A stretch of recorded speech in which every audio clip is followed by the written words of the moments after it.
Alright, my name's Kanji Coder. You're on video 271 of the Fast Code Review. We're making a Fractal Bomberman MMO game engine, and we're reviewing the code. Let's go.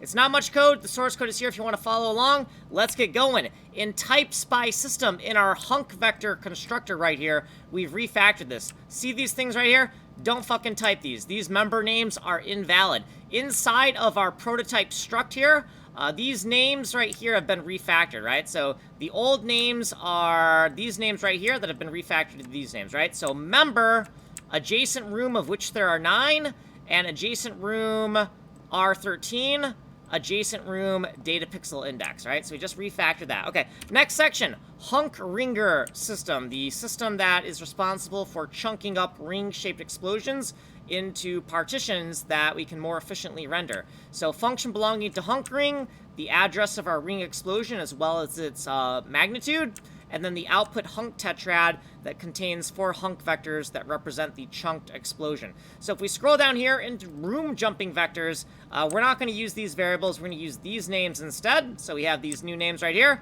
AR9, R13, and DPI in the explanation right here.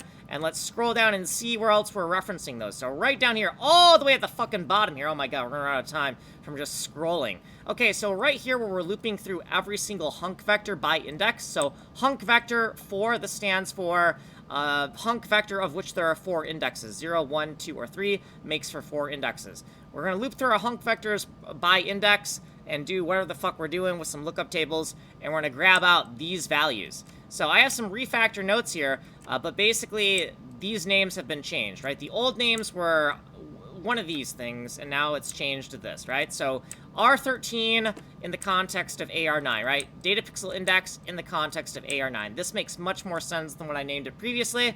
And then we're going to take these values right over here, and we're going to put them over here, and throw them right into the current Hunk vector. So here's the current Hunk vector object that we're getting out of this lookup table right here using the Hunk vector index. Member, AR9, R13, and DPI, and you can see we're just copying this directly over. Okay, and that's it. That's all we did, just a simple little refactor. So my name's Kanji Coder. Like and subscribe. You've been on the Fast playlist. There is a longer explanation of this code here on the long playlist. Like and subscribe.